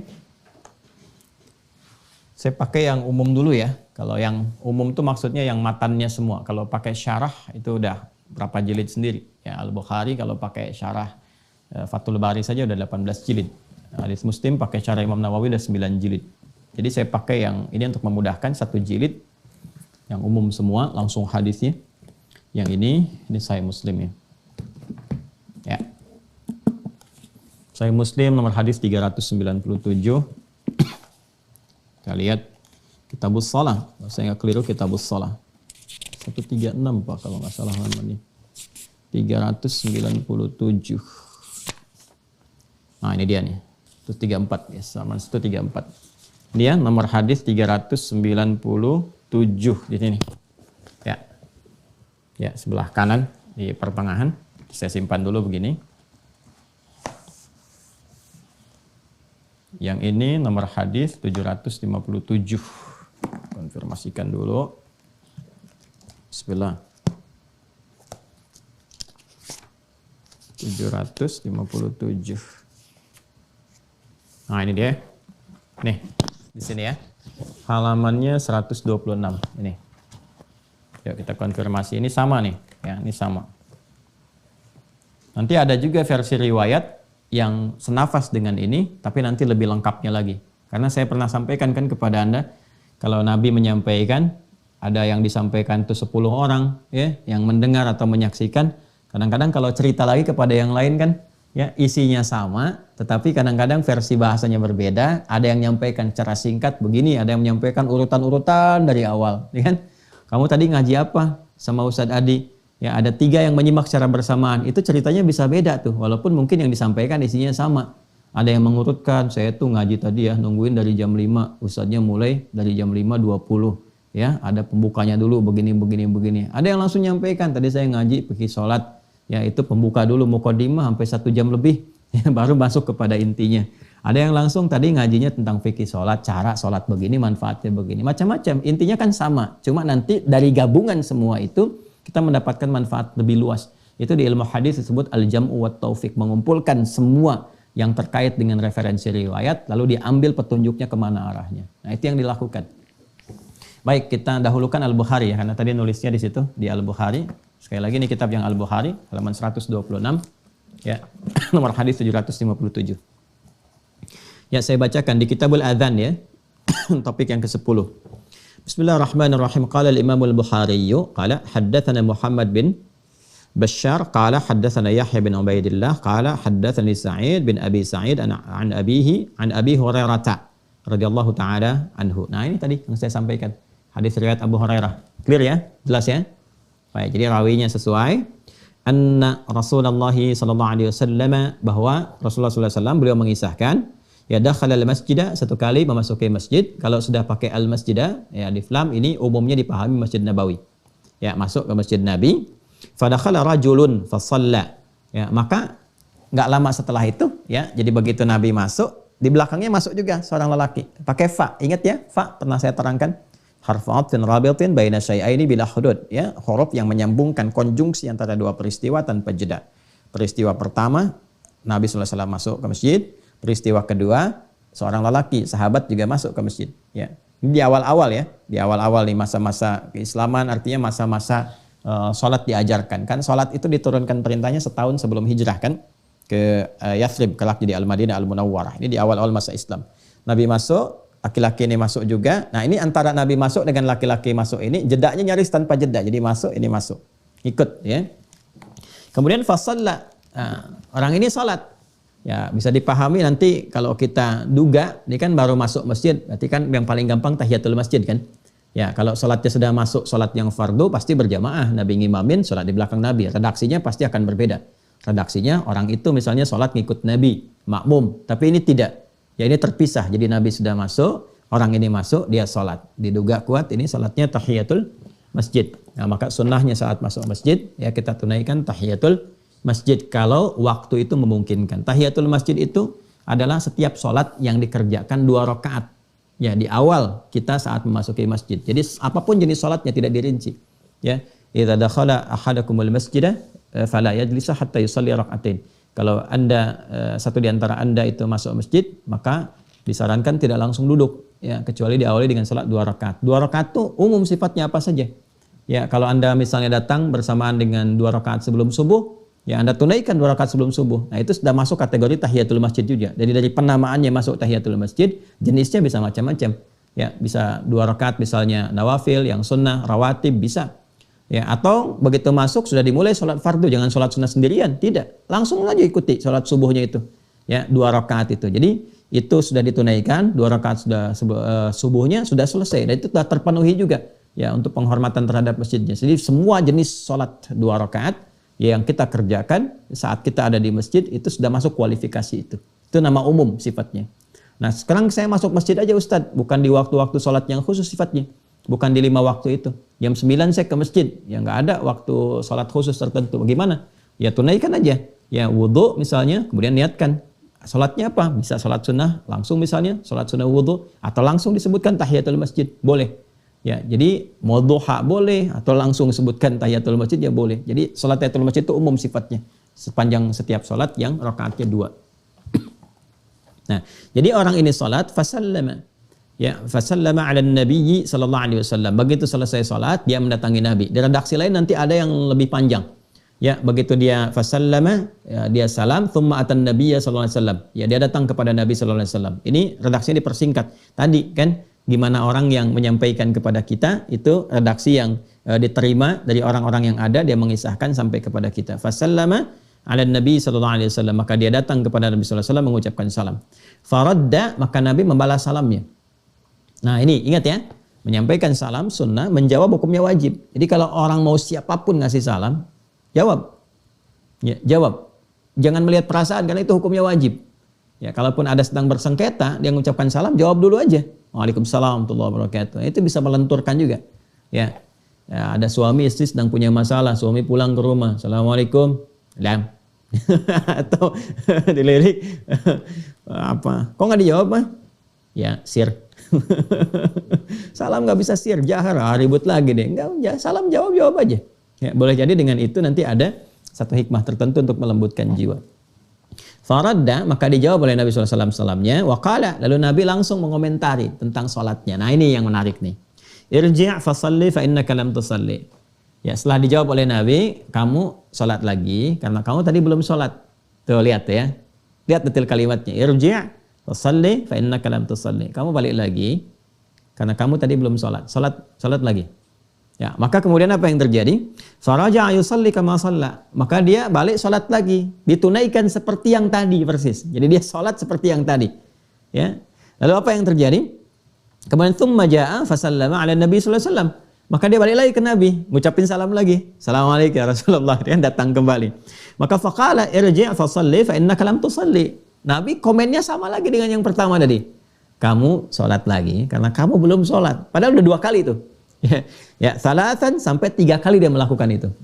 Jadi dia sholat, setelah selesai datang lagi pada Nabi, dia nyalamin, ya maksudnya memberikan salam, assalamualaikum ya Rasulullah. Dijawab waalaikumsalam. Ya, sudah dijawab waalaikumsalam, ya kan, dijawab salamnya faradda alaihi. Kemudian Nabi mengatakan, kamu sholat lagi karena kamu belum sholat. Padahal sudah sholat. Diulang datang lagi disampaikan yang serupa sampai 3 kali. Ya, setelah yang ketiga kali ini faqala, maka dia kemudian berkata, dia menyadari nih, ini ada yang salah nih. Saya disuruh sholat lagi pasti ada yang salah. Nah, ini yang paling menarik ya. Nah, maka apa yang dia katakan? Fawalladzi ba'atsaka bil haqq ma uhsinu ghairah. Ya Rasulullah, ya Rasulullah, demi Allah yang telah mengutus engkau bil haqq dengan semua kebenaran. Kau itu yang paling benar, ajarannya benar, semua yang melekat padamu benar. Ini bahasa yang sangat sopan, halus sekali. Ya, ini sudah memberikan kesan, Apa kesannya? Bahwa pada diri saya pasti sholatnya ada yang gak benar tadi ya Rasulullah. Gitu kan? Ada yang gak benar. Ya, maka demi Allah yang telah mengutus engkau dengan segala kebenaran. Ya, terus dia jujur dulu. Apa jujurnya? Ma uhsinu ghairah. Ya Rasulullah, saya itu mampunya menunaikan sholat yang seperti tadi. Nggak bisa lebih baik dari yang tadi. Taunya baru seperti tadi itu. Ya kan? Maka, alimni fa'alimni. Mohon ajarkan saya. Seperti apa yang benar. Ini hebat sekali. Ya, ini hebat sekali. Jadi sahabat itu seperti itu, Bapak Ibu sekalian, teman-teman. Kalau ada merasa yang kurang tepat, itu minta diajarin. Bukan mempertahankan kesalahan. Dan nggak pernah protes. Kenapa ya Nabi? Tadi kan udah sholat. Ya, kok diulang lagi ya Rasul? Ya Rasul capek diulang-ulang. Nggak apa begitu. Ya. Coba deh, kalau tipikal sahabat ini ditanamkan, ya kan harus ada trust juga ya. Ada trust, dari trust itu anak nggak protes. Ya.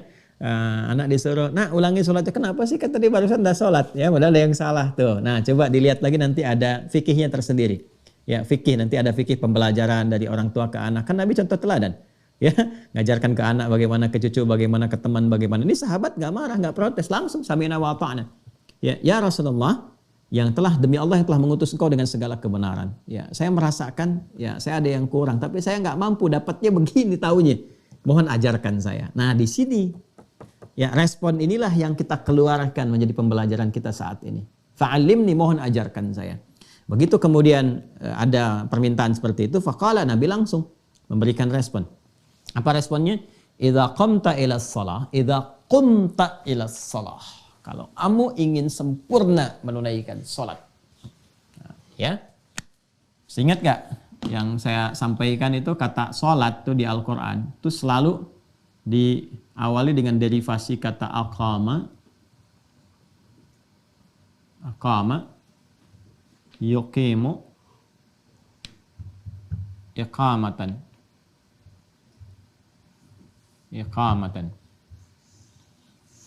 Atau nanti praktikalnya bisa ke kata dasar asalnya, qama yaqumu.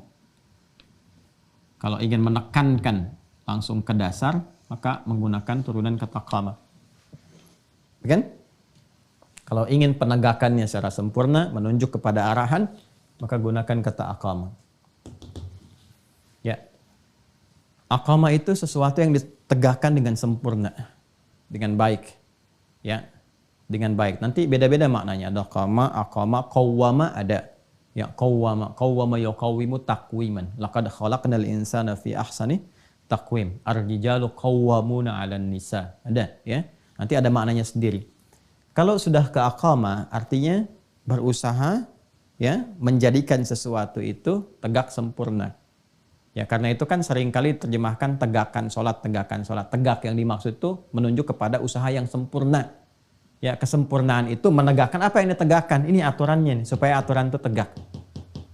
Ya, maksudnya tunaikan sesuai semampu kita, ya, sesempurna yang bisa kita lakukan untuk menyesuaikan dengan aturan-aturan. Ikutin aturannya, tegakkan ini nih, tegakkan aturan. Ya, tegakkan hukumnya. Kalau ini diikuti dengan baik, ditegakkan aturannya, maka sempurna keadaan sholat kita. Nah, untuk memberikan kesan kepada ini, menegakkan aturan ini, maka diawali kalimat sholatnya dengan derivasi kata aqama. Aqama yuqimu. Ya, ini jadi aqamu, perintahnya aqim, aqimis sholata liduluki syamsi ila ghasaqil lail, aqimis sholata tarafain nahar wa zulafan minal lail, yuqim, jamaknya yuqimun, alladzina yu'minuna bil ghaibi wa yuqimuna as-shalah. Jelas ya? Nah ini jadi kalau sudah ada aqama yuqimu, aqim itu maksudnya perintah untuk menegakkan aturan. Jangan sholat sembarangan. Jelas? Jelas ya? Jangan sholat sembarangan. Isyaratnya ini sifatnya iqamah. Ya, makanya kita diingatkan kembali, supaya sholat kamu khusyuk, dapat manfaat, tegakkan aturannya ya. Kan? Jangan keluar dari aturan, jangan menyimpang kemana-mana, kuatkan koneksinya, siapkan dulu. Karena itu setiap kali sebelum sholat itu, ini ada iqamah nih. Coba kalau berjamaah kita, ada yang iqamah kan? Cuma ya kita kan kadang di Indonesia umumnya senang menyingkat-singkat.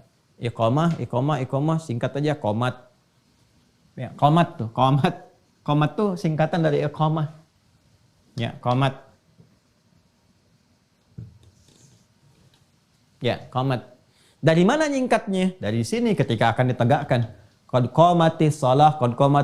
Oh, qomat tuh. Jelas ya? Padahal isyarat awalnya untuk menegakkan ini dari kata iqamah. Aqama yuqim iqamah. Kalau di Arab biasanya orang Arab langsung iqamah. Ya akhi iqamah, ya kan? Ya akhi, ingatkan yang lain supaya tegakkan aturan, siap. Makanya ketika akan sholat, ini nanti ada panduan kekhusyuan. Disiapkan supaya khusyuk. Nanti saat masuk teknis, ya saya terangkan lafaz-lafaz iqamah itu yang senafas dengan adzan. Allahu akbar. Ya kan? Asyhadu an la ilaha illallah, asyhadu anna Muhammadar Rasulullah. Ya kan? Hayya 'alas shalah, hayya 'alal falah, qad qamatis shalah. Nah, pakai qad. Kenapa pakai qad? Kenapa dari aqama pindah ke qama ke sini? Nah, itu ada maknanya sendiri. Nah, jadi kalau sudah ada iqamat, artinya ini panduan kepada kita pengingat untuk mulai menegakkan aturan supaya khusyuk. Dan nanti kata khusyuk ini, nanti kita akan bahas detail. Puncaknya adalah membawa kita tersambung ke sini, ke Allah. Ya. Nanti di Al-Baqarah ayat 45 sampai 46. Nanti kita bahas detail. Ya. Wasta'inu bis-sabri was-salah wa innaha lakabiratun illa 'alal khashi'in. Siapa khusyuk itu? Alladzina yadhunnuna annahum mulaqu rabbihim. Ini. Ya, tersambung dengan Allah. Jadi kalau kita benar ini, nyimak iqamat dengan benar, belajar aturannya. Jadi begitu iqamat, ya, begitu iqamah, Allahu Akbar, ingat ini, terbawa kita ke sini. Jelas ya? Nah, jadi iqamah itu bukan kalimat-kalimat sembarangan, bukan formalitas sholat dimulai. Ya, bukan formalitas jamaah disiapkan, tidak. Ya, ini mengikat semua. Makanya mengikat ke imam juga. Begitu iqamah disampaikan, ya, diperdengarkan, imam kan berbalik melihat makmum semua. Ya, lalu melihat safnya, istaqimu, dilihat itu. Ya, itu bukan tanya jawab, sudah tahu, tidak. Itu begitu dicek tuh dilihat. Saya kalau di Tripoli itu muter. Ya, minimal saf terdepan itu. Ke samping itu ngelihat tuh. Terus dilihat kakinya, dilihat lurusnya dan sebagainya. Terus dilihat siapa yang sholat. Ya, siapa yang sholatnya? Apakah orang mampir, transit, atau orang mukim?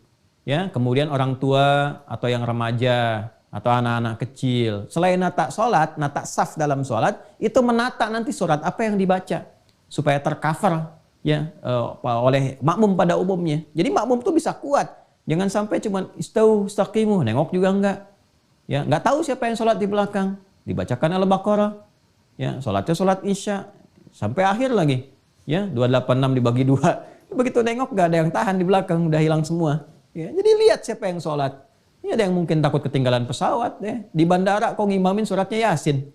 Di bandara tuh kul aja kulhu. Ya, kul a'udzu birabbil falaq, kul a'udzu birabbin nas, selesai. Nah, di bandara kan mau pakai surat Yasin, mau pakai An-Nisa, Baqarahan. Tidak, bacakan yang singkat, yang padat. Orang nunggu jadwal pesawat. Ya, dan seterusnya tuh. Nah ini gambaran-gambarannya. Ya, nanti fikihnya akan masuk ke situ. Jadi saya ke sini dulu nih. Nah, pelaksanaan ini kalau sudah mau dieksekusi, kembali ke dasar ke sini, ke pokoknya. Ke pokoknya. Kalau sudah ke sini, ya, maka tinggal digunakan turunannya, kata gantinya. Siapa nih yang mau menunaikan? Kalau di sini kan Nabi sedang mengajarkan ya kepada laki-laki tadi. Laki-laki itu siapa ketika dilacak dalam sirah? Ini namanya nih, Khalad bin Rafi Az-Zuraiqi. Khalad bin Rafi Az-Zuraiqi. Kita gali terus sampai ditemukan. Ya, tapi kan kalau saya keluarkan kitabnya ntar kayak kemarin tuh mejanya habis gitu. Ya, jadi Anda percaya aja dulu lah itu. Percaya dulu. Ntar kalau udah ditunjukin cari sendiri deh. Ya. Jadi ini namanya Khalad bin Rafi' Az-Zuraiqi. Ya. Karena orangnya di hadapan Nabi kata kedua kan. Kata kedua, anta. Anta itu kalau sudah masuk ke kata kerja berubah jadi tak aja. Udah. Ya tak. Ya kalau jadi objek untuk berdiskusi, ya kan, kata kerja kedua. Ya tinggal an-nya buang, tinggal taknya. Jadi di sini qama, ya qama ke sini tambah anta, ya an-nya buang, tinggal taknya. Cepatnya begitu. Kalau mau disambungkan, ini alif buang nih. Ini asalnya waw sebetulnya. Ya. Jadi tinggal ini kalau mau nyambung ke sini ini buang yang keduanya. Jadi kaf, mim. Nah, ini kan sudah dibuang, an-nya tinggal taknya begini. Taknya tetap begini. Ya. Sudah? Jelas ya? Nah, ini kan tadinya berharokat semua kan? Qama kan? Karena ini sudah dibuang, harus ada penyesuaian untuk menunjukkan bahwa ini nyambung. Kalau 3 huruf ini bersambung dengan kata ganti, maka huruf keduanya harus mati untuk menunjukkan ada ketersambungan. Maka ini seperti ini. Ya. Ini mati di sini. Tinggal qafnya harokatnya apa? Nggak boleh sama dengan yang awal. Kalau yang sini kan qa, ya. Qama. Ya, maka di sini kita kemudian gantikan untuk menunjukkan bahwa ini telah bersambung dengan ta, kata ganti kedua, pakai dhammah u. Jelas ya? Ya, kalau i terlalu berat, idza qimta nggak enak juga diucapkannya. Orang Arab pun nggak enak feelingnya, ya. Makanya menggunakan dhammah. Idza qumta. Kenapa menggunakan dhammah? Alasan keduanya untuk menunjukkan ini ada wawu yang dibuang. Ya, ini asalnya wawu nih, bukan alif. Untuk penyesuaian saja jadi alif. Ya, ini asalnya wawu. Panjang belajarnya, 6 tahun. Di ilmu sorof ini, ilmu sorof. Jadi ikutin aja dulu ya. Ini asalnya wawu, untuk menunjukkan wawu, apa kesesuaiannya pakai dhammah. Jadi idza qumta, qumta. Nah, jadi kalau sudah kembali ke bentuk ini, artinya siap ditunaikan. Kalau menggunakan bentuk ini, isyarat supaya menunaikan dengan sempurna, tegakkan aturan. Begitu aturan akan ditegakkan, akan dimulai ini, pindah ke bentuk ini, ke dasar. Awas nih, karena di Quran pun akan ditemukan. Ya, contoh nih ya, tadi kan isyarat nih, alladzina yu'minuna bil ghaib wa yuqimunas shalah. Ya, dan akan ditunaikan dengan sempurna, tegakkan aturan. Mau ditunaikan, dimulai dari wudu, ayat wudu dibuka kembali ke sini. Ya. Al-Quran surah kelima ayat ke-6 itu, Al-Maidah ayat 6, ya ayyuhalladzina amanu idza qumtum ilas shalah. Pindahnya ke sini. Cuman taknya berubah jadi tum karena menunjuk makna banyak. Kalian, kan yang sholat banyak untuk kita semua, bukan untuk 1-2 orang saja ayatnya. Ya kan? Ini.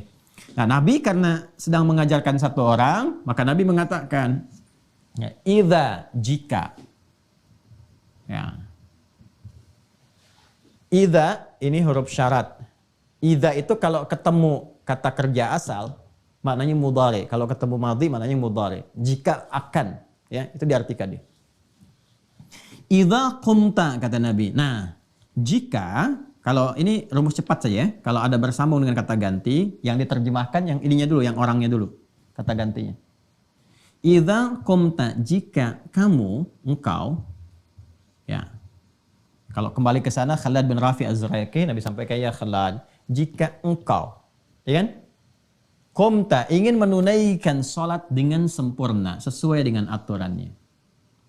Nah, idza qumta ilas shalah, jika kamu ingin menegakkan, mulai ini ya, ingin mulai melakukan sholat dengan sempurna, sesuai dengan aturannya, maka lakukan sebagai berikut. Jelas ya? Nah ini, jadi ini yang saya tunjukkan kalau menemukan kata ini di Al-Quran, tadi hadis, atau yang ini, itu perbedaannya demikian. Maaf ya, sabar ya kalau agak detail dijelaskan supaya betul-betul paham mengakar. Bismillah, teruskan. Idza qumta ilas shalah, nah kita, ini masuk definisi. Nah tadi ini, dahsyat tuh gini dalam Islam. Dari mana ditemukan istilah ibadah dibuka dengan takbir, diakhiri dengan salam, kan? Nah dari mana tuh? Bukan sembarangan. Ini referensinya dari sini. Ya, idza qumta ilas shalah, apabila kamu, ya kan, akan menunaikan salat dengan sempurna, ya, menegakkan aturan itu, fakabbir, maka dibuka dengan takbir. Ya, dijelaskan oleh Nabi.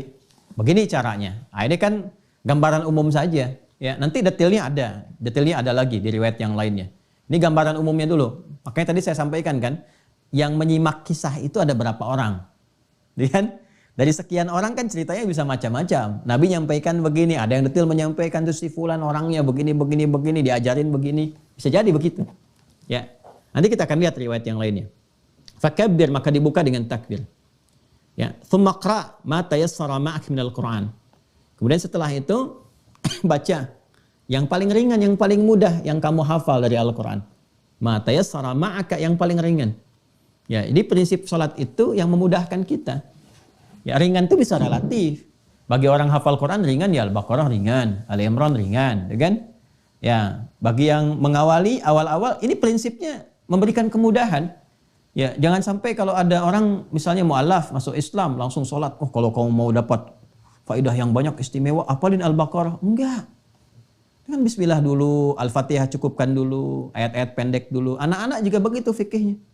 Ya, jika anak-anak juga yang paling ringan dulu supaya dia senang dengan sholat itu nyaman, merasakan kenikmatan. Yang paling penting melatih konektivitas dulu. Yang penting nyambung dulu. Terus setelah sudah merasakan kenikmatan, nambah sendiri kok.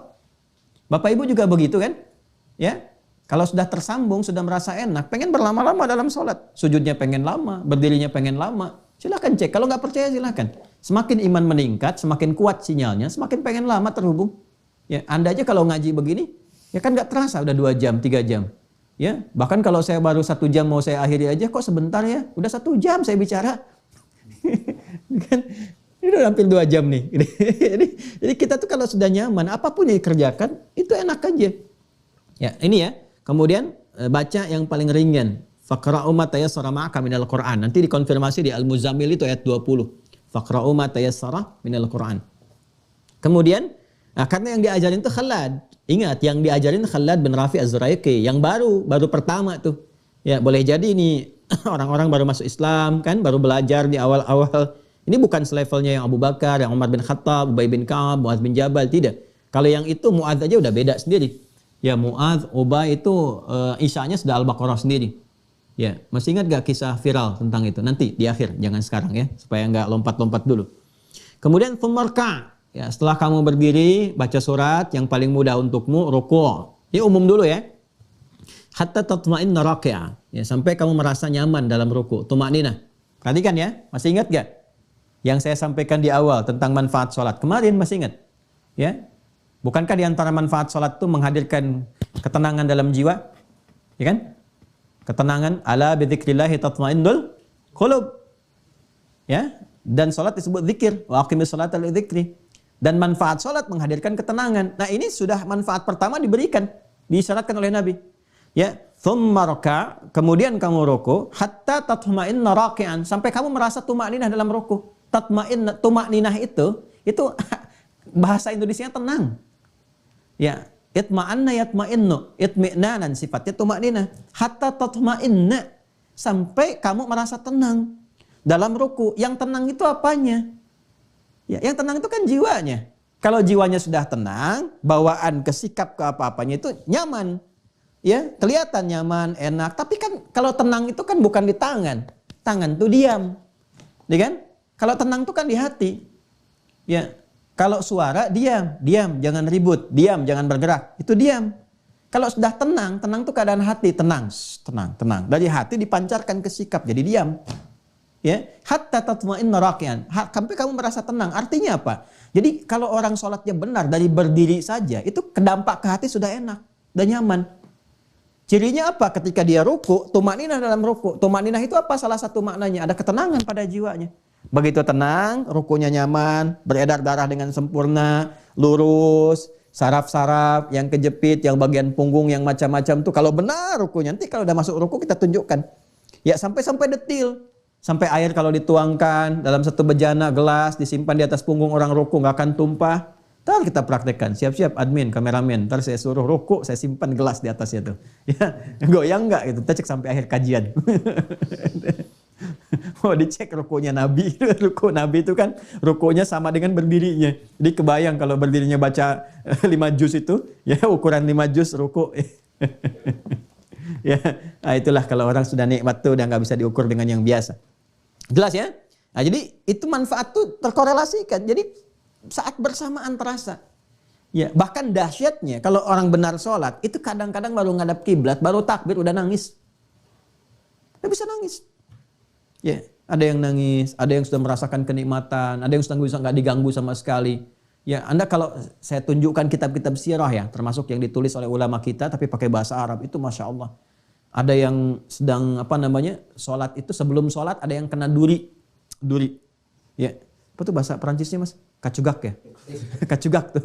Ya, kacugak tuh perapatan Ciamis. Ya, kacugak tuh kena apa ya? Beling ya, beling-beling kecil itu. Ya kena kaki misalnya. Ya. Itu sahabat Ali bin Abi Thalib ya, ketika terkena itu duri di kakinya itu, mau dicabut susah, memerah wajahnya, pertanda kelihatan gitu sakit karena dalam itu. Sahabat yang satu bilang, tenang, saya tahu kapan waktunya dicabut, biarin aja katanya. Begitu sedang sholat, dicabutlah duri itu. Ada sahabat yang ngambil itu. Diam, nggak ada ekspresi, nggak ada apa, diam aja. Kisahnya banyak lah, kisah-kisah tentang dahsyat seperti itu tuh. Ya. Wah ini luar biasa lah, luar biasa ya. Dan ini hal-hal yang mungkin kalau kita bisa belajar, ya mudah-mudahan mendekati ya sifat-sifat kenikmatan sholat, kenikmatannya. Nah ini tatma'inna dalam ruku. Thummarfa, kemudian bangkit dari ruku hatta ta'tadila qa'iman, ya hatta ta'dila qa'iman, sampai dia tegak sempurna. Makanya disebut i'tidal. Ya dari bahasa hadis Nabi. Jadi istilah-istilah ini bukan dimunculkan ulama sendiri, tidak. Ya sampai tegak sempurna, lurus. Nanti ada detailnya lagi di At-Tirmidzi, nanti ada hadisnya detail. Ya bagaimana cara tegaknya itu? Dari punggungnya dilihat, dari punggungnya, rusuknya seperti apa, ngadepnya kemana. Pokoknya sehat deh kalau benar-benar sholatnya bagus itu. Ya. Kemudian, masjud, kemudian sujud setelah itu hatta tatma'inna sajidah, sampai kamu tumaninah dalam sujud. Sujud itu sudah tumaninah sendiri. Ya Masya Allah ini ya, benar-benar deh kalau selesai sholatnya betul itu harusnya nggak ada kegelisahan itu. Thummarfa, kemudian bangkit dari sujud hatta tatma'inna jalisan, sampai kamu duduknya itu tumaninah. Ya waf'al dzalika fi salatika kulliha. Nah, kalau sudah paham begitu, dari berdiri, ruku', i'tidal, sujud, duduk, kerjain deh sesuai dengan jumlah rakaatnya di semua salat yang kamu kerjakan. Kata Nabi begitu. Nah, ini bahasa umum di Al-Bukhari. Ya, di Muslim senafas dengan ini. Jadi di hadis Muslim hadis 397 itu sama persis dengan ini. Ya, sama persis. Jadi saya tidak baca ulang karena semua sama. Hanya ada beberapa penekanan-penekanan, kayak misalnya di sini ta'dila, di sini ta'tadila. Jadi bisa dibaca ta'dila, bisa dibaca ta'tadila. Ya, contoh kalau kita baca cepatnya dari Al-Limni, ya kan? Idza qumta ila as-salati fakabbir, thumma qra' ma tayassara ma'aka min al-Qur'an, thumma rka' hatta tatma'inna raki'an, thumma irfa' hatta ta'tadila. Nah, benar kan yang saya katakan? Jadi kalau di sini ta'dila, di sini ta'tadila. Ya, ini biasa. Kan tadi saya katakan kalau ada yang hadir berapa orang menyampaikan, yang ini menyebutkan dengan kata ini kata B, atau ini ada penekanan tapi substansinya sama. Hatta ta'tadila qa'iman thumma masjud hatta tatma'inna sajida thumma irfa' hatta tatma'inna jalisa thumma fa'al dzalika fi salatika kulliha. Sama. Nah, nanti ada riwayat yang lebih detail daripada ini. Detailnya itu masih seputar yang ini. Ya. Ya, kita ambil yang detailnya sekarang, ya. Idza qumta ila shalah, yuk kita lihat urutannya. Ya, kita ambil pada yang detail ya, masih di Al-Bukhari, tapi kita ambil versi detailnya. Rawinya dari Abu Hurairah, masih sama. Dari Abi Sa'id juga, tapi sekarang kita masuk riwayat yang lebih detailnya tentang urutan-urutan cara. Langsung ke sini ya. Idza qumta ila shalah, kata Nabi, jika kamu ya Khalad bin Rafi Az-Zuraiki ingin menunaikan salat dengan sempurna sesuai dengan aturan, fa asbighil wudu. Sempurnakan wudu dulu. Satu. Asbighil wudu. Sempurnakan wudu. Dan kesempurnaannya menggunakan kata isbagh. Asbighil wudu.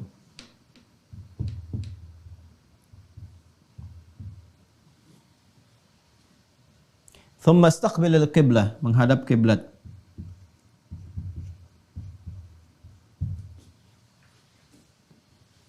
Sudah? Idza qumta ila shalah fa asbighil wudu, thumma istaqbilil qiblah. Kemudian menghadap ke arah kiblat. Ya, setelah sempurna ini baru dimulai. Fakabbir, baru dengan bertakbir. Nanti di situ ada detil. Dimulai salat. Mulai praktek salat. Ya. Sampai akhir nanti. Ya, dan nanti yang dari sampai akhir dikonfirmasi di hadis-hadis lain. Nanti saya tunjukkan hadis-hadisnya. Ada yang di Abu Daud, ada yang di At-Tirmidzi, ada yang di An-Nasai, dan yang lain-lainnya. Ya, dari mulai mengangkat tangan bagaimana, niat kapan dilakukan, kemudian juga lisan mengucapkan apa, maknanya apa. Dan ini, saat membahas ini semua, itu akan didapatkan 3 pendekatan berdasarkan 3 muqaddimah di awal. Makanya muqaddimah itu ke bawah-bawah. Ya, maaf kalau muqaddimah itu panjang misalnya, kadang 2 jam lebih, 2 jam kurang. Ada beberapa edisi yang kita pecah karena memang ke bawah terus. Ya, kebawa terus sampai akhirnya. Dan mudah-mudahan saya tidak harus mengulang terus ya. Nah, ini 3 pendekatannya cara. Sudah? Caranya bagaimana? Cara wudhu bagaimana? Ya kan? Cara menghadap kiblat seperti apa? Praktek dari awal sampai akhir bagaimana? Ya. Kemudian bacaan terkait dengan makna.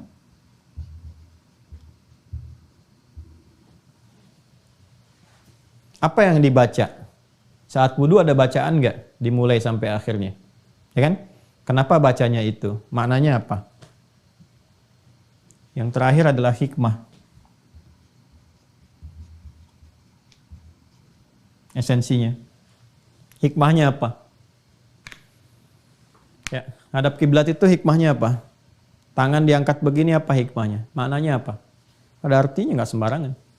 Ya, jadi bukan gerakan hampa, bukan bacaan tanpa makna, karena nggak ada dalam syariat Islam yang nggak ada maknanya, semua ada. Ya, dan ini ada referensinya, ya, baik dalam nanti Al-Quran, hadis ataupun nanti petunjuk-petunjuk yang disampaikan oleh para ulama, termasuk kitab-kitab yang sebagian saya tunjukkan kemarin. Nah ini, nanti urutannya seperti ini, dari hadis yang kita kaji, turunan hadisnya, kemudian kita mendapatkan urutan ini. Praktek sholat yang sempurna akan dimulai dengan wudhu. Nanti dikonfirmasi oleh Al-Quran juga. Kemudian setelah selesai wudhu, menghadap kiblat. Ya, setelah itu baru kemudian dimulai sholat sampai berakhir. Ya, ini pun nanti dibagi 3 lagi. Saat akan mulai sholat, pra sholat, sedang sholat dimulai, dan pasca sholat. Tuh. Ini. Ya, jadi ini kita bisa turunkan. Ini saya pernah bahas dengan durasi yang sama, kurang lebih 2 jam, 1 tahun. Ini selesai ini. Yang bagian ketiga itu. Ya, cuman pertemuan sebulan sekali. Ini kan pertemuan hampir tiap hari. Kayaknya bisa dipadatkan gitu kan. Insya Allah. Nah, jadi ini yang kita akan uraikan, kita akan bahas yang ini. Ya. Tidak sekarang, nanti pertemuan berikutnya ya. Karena ini panjang nih. Kita butuh turunkan lagi. Kan kita harus bahas sesuai skema awal. Ya, makanya mohon izin sabar ya ngaji dengan saya itu. Saya nggak akan mungkin tiba-tiba langsung ngajarin ini wudhu. Maaf, bukan mengajarkan tapi men-share kembali apa yang saya terima, ya. Jadi nggak mungkin tiba-tiba kita share kembali begini wudhu dan sebagainya, ya, tanpa membahas apa itu wudhu. Asal katanya apa, turunannya mana, hadisnya apa, ayatnya apa. Kalau sudah mengerti dasarnya, ya, sudah mengerti, paham, baru kita bahas caranya seperti apa dan seterusnya. Nah ini yang dimaksudkan. Nah, jadi kurang lebih seperti itu bahasan kita, teman-teman sekalian, di pertemuan kali ini. Alhamdulillah, semoga berkah. Kalau ada hal-hal yang kurang tepat dalam disampaikan, mohon dimaafkan. Kalau ada yang tidak tepat informasi yang diuraikan, mohon diberi catatan supaya saya bisa luruskan, dikoreksi. Dan kita mudah-mudahan dibimbing oleh Allah untuk memperbaiki diri kita semuanya. Saya sudah sampaikan dasar-dasarnya, termasuk nanti juga hal-hal terkait dengan referensi kita, madhabnya juga saya nanti turunkan dan seterusnya.